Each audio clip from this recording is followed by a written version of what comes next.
Everyone, आज हम successive differentiation का लेक्चर नंबर 2 पढ़ेंगे।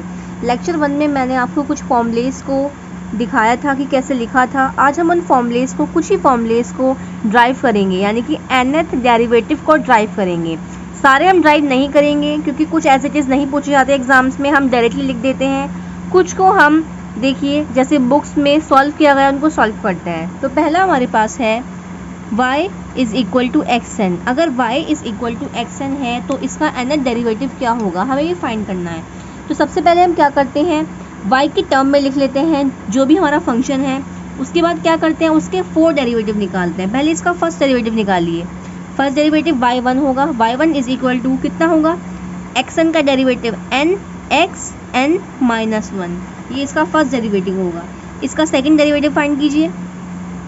सेकेंड डेरिवेटिव होगा इसका n, तो एज इट इज़ आ जाएगा। पावर यहाँ पर आई थिंक ये आपको आता होगा कि x की पावर n का कैसे निकालते हैं। सेकेंड हम क्या करेंगे, x की पावर n माइनस 1 था, एक और माइनस हो जाएगा, माइनस 2 हो जाएगा। अब निकालते हैं थर्ड डेरिवेटिव, क्या होगा n minus 1 n minus 2 x to the power n minus 3। Fourth derivative निकालते हैं, ये होगा n minus 1 n minus 2 n minus 3 x की पावर n माइनस 4। हमने 4 डेरिवेटिव निकाल लिए हैं। ऐसे ऐसे करते करते करते करते अब हम बात करते हैं nth डेरिवेटिव की। nth डेरिवेटिव में देखिए आप, जैसे कि फर्स्ट डेरिवेटिव में n आ रहा है, सेकंड में इन सब में n आ रहा है, तो इसमें भी n आएगा। अब क्या आ रहा है, सेकंड में, थर्ड में, फोर्थ में n माइनस 1 आ रहा है, तो इसमें भी n माइनस 1 आएगा। अब n माइनस 2 आ रहा है, तो इसमें भी n माइनस 2 आएगा। अब यहाँ पर n माइनस 3, इसका मतलब जो फिफ्थ वाला होगा उसमें भी n माइनस 3 आएगा।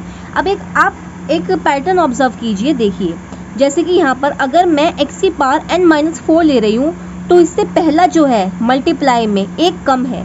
तो अगर मैं x की पावर, अगर यहाँ पर 4 है तो n माइनस 4 होगा, n होगा तो कितना होगा, n माइनस n है।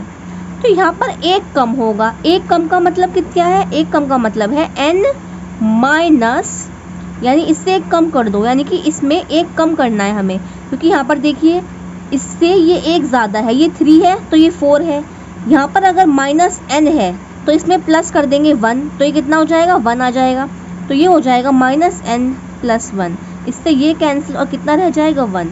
तो nth डेरिवेटिव कितना आ गया आपके पास, n minus 1 n minus 2 n minus 3 1 x n minus n। मैं आपको एक बार और बताती हूँ, देखिए जैसे यहाँ पर अगर 4 है तो हम n माइनस 4 ले रहे हैं, तो यहाँ पर n है तो n माइनस कितना है, n माइनस n लेंगे। यहाँ पर क्या है, एक प्लस कर दो तो ये वैल्यू यहाँ पर आ जाएगी। 1 प्लस करेंगे तो ये कितना हो जाएगा, n माइनस 3, तो यहाँ पर आ गया। इसमें 1 प्लस कर दो, 1 प्लस करेंगे तो ये इससे कैंसिल, तो यहाँ पर 1 आ गया। तो ये है आपका nth डेरिवेटिव x की पावर n का। आपको ड्राइव नहीं करना है, आप सिंपल लिख देंगे इसको। जहाँ भी आपको ऐसी कोई टर्म दिखाई देगी, ये मैंने आपको करके दिखाया है ताकि आपको पता चले, क्योंकि एग्जाम्स में कभी कभी ये पूरा पूछा जाता है। ओके, अब हम बात करते हैं सेकंड की। सेकंड में आपको nth डेरिवेटिव फाइंड करना है e की पावर ax का, तो हम इसको y के इक्वेट कर देंगे e की पावर ax को। देखिए हम कैसे निकालते हैं। इसका फर्स्ट डेरिवेटिव फाइंड कीजिए कि इसका फर्स्ट डेरिवेटिव क्या होगा। फर्स्ट डेरिवेटिव इसका होगा y1 इज इक्वल टू ई की पावर x का डेरिवेटिव होता है e की पावर x, मान के चलेंगे a है तो आगे a आ जाएगा। इसका निकालेंगे हम सेकंड डेरिवेटिव। सेकंड डेरिवेटिव क्या होगा, a ऐसे आ जाएगा, a जो है फिर दोबारा a e की पावर ax। थर्ड डेरिवेटिव निकालेंगे। थर्ड क्या हो जाएगा हमारा, ये हो जाएगा a स्क्वायर e की पावर ax, a e की power ax, a cube e की पावर ax। अब यहाँ पर 3 काफ़ी है। अब निकालेंगे nth डेरिवेटिव। nth डेरिवेटिव क्या होगा, अब देखिए यहाँ पे सब जगह a रिपीट हो रहा है। यहाँ पर a की पावर 1 है 1 के लिए, a की पावर 2 है 2 के लिए, a की पावर 3 है 3 के लिए, तो n के लिए a की पावर क्या हो जाएगी, n हो जाएगी। अब देखिए यहाँ पर e की पावर ax सब में कांस्टेंट है, तो e की पावर ax आ जाएगा। ओके, ये पॉइंट आपको क्लियर है। कभी कभी क्या होता है, ये इस तरह से पूछा जाता है, कभी कभी क्या होता है, ये इस तरह से पूछा जाता है y इज इक्वल टू ई की पावर ax प्लस b, तो सेम हमारा रहता है, कोई चेंज नहीं होता। देखिए यहाँ पर हम क्या कर लेंगे, अगर मान लो हमें इस फॉर्म में दिया गया है और हमें फाइंड करना है nth डेरिवेटिव, हमें क्या फाइंड करना है, we have to find nth derivative of ex plus b। तो हम क्या मान के चलेंगे, हम मान के चलेंगे y n is equal to, यहाँ पर क्या था, e की पावर ए एक्स है, e की पावर n, e की power a x plus b, ये हो जाएगा। यहाँ पर हम 0 मान के चलते हैं, अगर ये 0, यहाँ पर हम क्या मान के चलेंगे, +0 मान के चलेंगे, +0 तो ये इस फॉर्म में आ जाएगा। ये बात आपको क्लियर है? ओके। अब हम बात करते हैं y is equal to a x plus b की पावर m। इसका अगर हमें nth डेरिवेटिव फाइंड करना है तो हम कैसे करेंगे, पहले हम निकालेंगे फर्स्ट डेरिवेटिव। फर्स्ट डेरिवेटिव आपका कितना आएगा, m पावर में है तो m बाहर आ जाएगा, ए एक्स प्लस बी, m होता है तो कितना हो जाता है, m माइनस 1 हो जाता है। ये इसका फर्स्ट डेरिवेटिव है।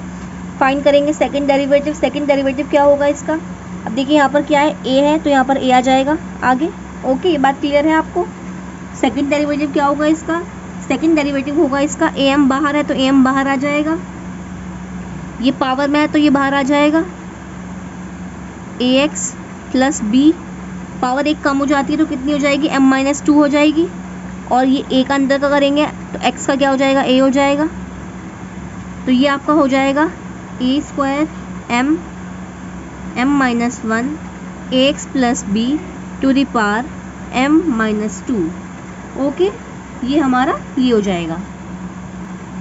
अब देखिए इसको हम कैसे लिखते हैं, मैं आपको एक नोट करा देती हूँ साइड में। हम इसको ऐसे लिख सकते हैं क्या, देखिए जैसे यहाँ पर m है, m माइनस 1 है, तो अगर मैं आपसे बात करूँ m फैक्टोरियल क्या होता है, m होता है m माइनस 1 होता है m माइनस 2 का फैक्टोरियल। तो क्या मैं इसको ऐसे लिख सकती हूँ, m factorial divided by m minus 2 का factorial is equal to m minus 1। क्या मैं इसको ऐसे लिख सकती हूँ? इसकी जगह पर मैंने क्या लिखा, a स्क्वायर m माइनस 1 की जगह m फैक्टोरियल m माइनस 2 का फैक्टोरियल ax प्लस बी की पावर m माइनस 2। मैंने इसको यहाँ पे ये लिख लिया। चलिए इसको हम बॉक्स में कर लेते हैं ताकि ये चीज़ आपको क्लियर रहे कि ये चीज़ कहाँ से आई है। ये चीज़ हमने यहाँ से लिखी है। अब हमें क्या फाइंड करना था, ये तो सेकंड डेरिवेटिव आ गया है इसका। अब इसका थर्ड डेरिवेटिव निकालेंगे। थर्ड डेरिवेटिव कितना आएगा, a स्क्वायर m फैक्टोरियल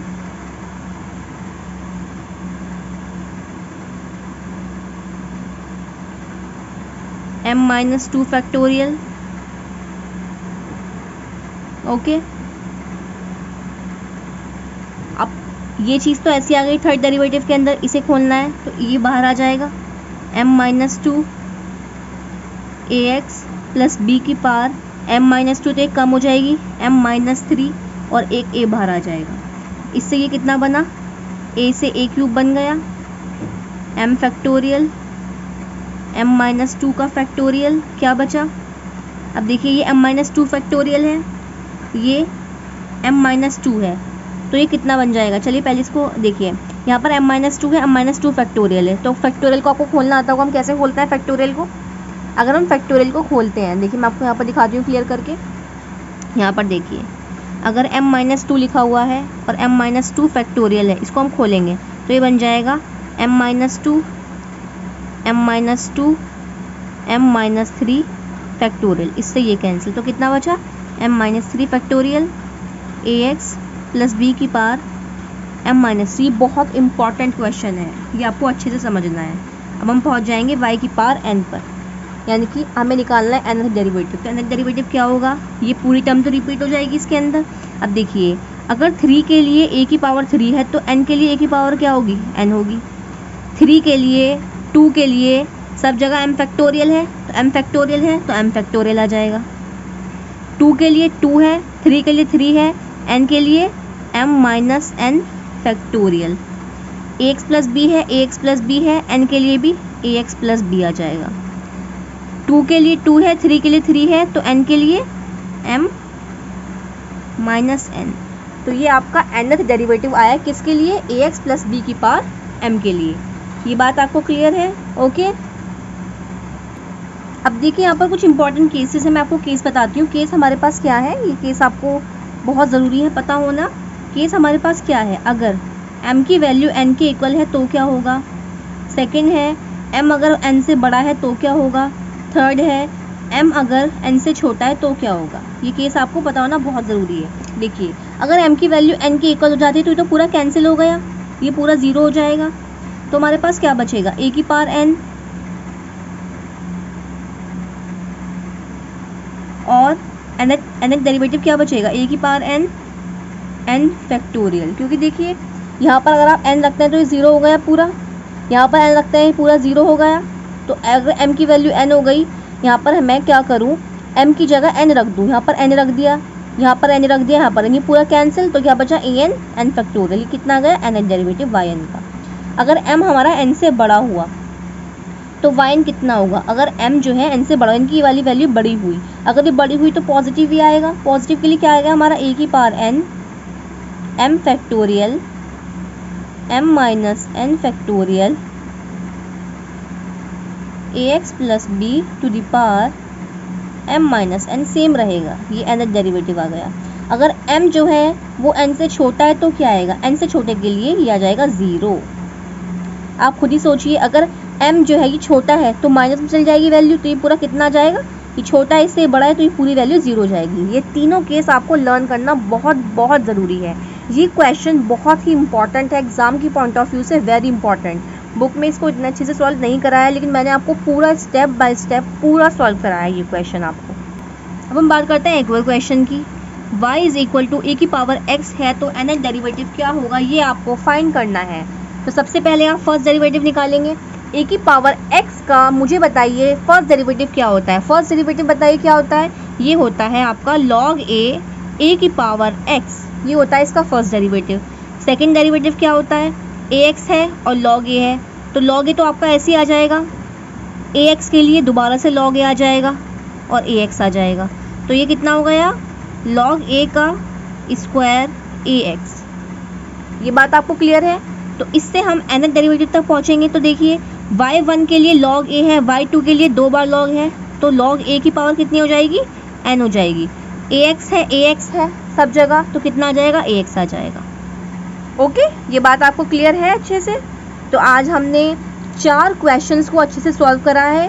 हमारे इस लेक्चर को आप पूरा देखिए, एंड टू एंड देखिए, और नेक्स्ट लेक्चर्स में हम और अच्छे क्वेश्चंस कराएंगे बहुत ही ईजिली, बहुत ही ट्रिक्स के साथ। Okay everyone, thank you.